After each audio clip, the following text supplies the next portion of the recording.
হাদিসে কোরআন শুরুতে আল্লাহ স্পষ্ট বললেন, আল্লাহ রাব্বিকা লা ইউমিনুনা হাত্তা ইউহাক্কিমুকা ফীমা শাজারা বাইনাহুম সুম্মা লা ইয়াজিদু ফি আনফুসিহিম হারাজাম মিম্মা ক্বাদ সাল্লিমু তাসলিমা। আল্লাহ স্পষ্ট বলে দিলেন, আপনার রব তাআলার কসম, ওই ব্যক্তি কখনো ইমানদার হতে পারবে না যতক্ষণ পর্যন্ত সে আপনার সমস্ত ফসলগুলি মেনে না নিবে। 1 নাম্বার। 2 নাম্বার, মানলে হবে না, অন্তর থেকে মানতে হবে। আবার মানার পর সূচনা করবে না, তাও হবে না। কোন সূচনা করতে পারবে না, কিলোগাল করতে পারবে না। মানার মতো মানতে হবে। জাহিরি, বাতিনি, জিসমানি, ননি, বাহ্যিক, আভ্যন্তরীণ সবভাবে একদম মানার মতো মানতে হবে, তখন সে ইমানদার হবে। কোন সময় এক শরীর হাদিস ঠিক আছে, হাদিস জয়ী মজু সব হাদিস আল্লাহ দলিল দিলাম না, কোন সময় এটা দলিল, এটা খণ্ডন করো, এটা খণ্ডন করো, ইমানদার থাকে কেমনে? যারা নূরে মুজাসসাম হাবিবুল্লাহ হুজুর শানবর সূচনা করে সব কাফের গুলি ইমানদার থাকতে পারে না। আল্লাহ কিন্তু ফয়সালা করিয়ে দিলেন। সাইয়েদনা ফারুক মৃত্যুদণ্ড দিলেন, মুনাফিকটা মৃত্যুদণ্ড দিলেন। আত্মীয়-স্বজন এসে বলল,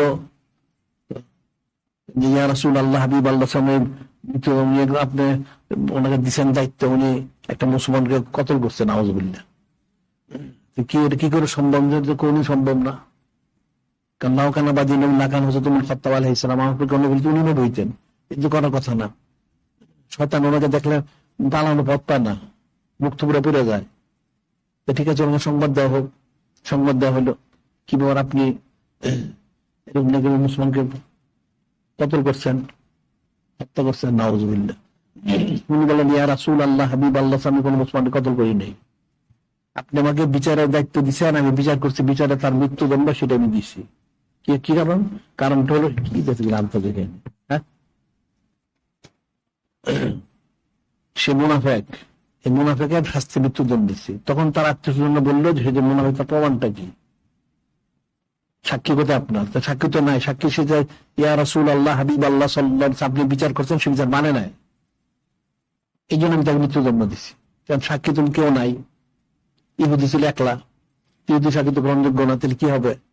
তুমি চুপ করে নেন, আল্লাহ নিজেই সাক্ষী হয়ে গেলেন, সুবহানাল্লাহ। বিষয়টা তো সহজ জিনিস তো না, মানুষ তো মূর্খ, বুঝেই না। হযরত সাইয়েদুনা ফারুক আযম আলাইহিস সালামকে বলা হলো, আপনি দলিল পেশ করেন, সাক্ষী কোথায় আপনার? তুমি সাক্ষী গ্রহণ করতে, সাক্ষী তো নাই, কেউ তো ছিল না, মুসলমান তো নাই এখানে, ইহুদিয়া ছিল। ইহুদি সাক্ষী গ্রহণযোগ্য, আর একজন একটা 2জন হতে হবে। তুমি চুপ থাকলেন, নূরে মুজাসসাম হাবিবুল্লাহ হুজুর পাক সাল্লাল্লাহু আলাইহি ওয়াসাল্লামকে না মানার কারণে তার মৃত্যুদণ্ড দিলেন, মুনাফিক হিসেবে সাব্যস্ত করে উনি ফয়সালা করলেন।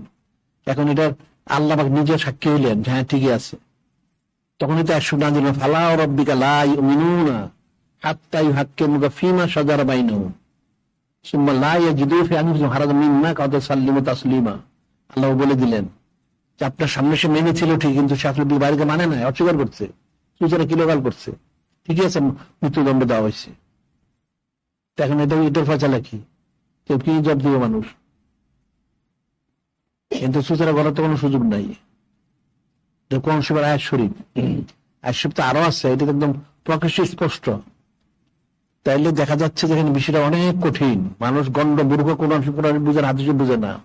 এটা কোন কঠিন হইলো, এখানে সে সূচনা করছে, তার শাস্তি মৃত্যুদণ্ড দেওয়া হয়েছে। এখন যারা সূচনা করে তাদের কি ফয়সালা? হ্যাঁ, সবাই মৃত্যুদণ্ড দেওয়া দরকার। এখানে দেখা যাচ্ছে যে নূরে মুজাসসাম হাবিবুল্লাহ হুজুর পাক সাল্লাল্লাহু আলাইহি ওয়াসাল্লাম উনি যা আদেশ মোবারক করেন, যা নিষেধ মোবারক করেন, কোনো কথা বলা যাবে না। একদম সূচনা কিলোকাল ছাড়া ইউমিনুনা বিল গায়ব মেনে নিতে হবে। যদি সূচনা করে তাহলে সে কাফের, সে জাহান্নামী। কোন সময় এক শরীফের দ্বারা সেটা সাবেত, কোনো কথা চলবে না। এত সহজ তো না।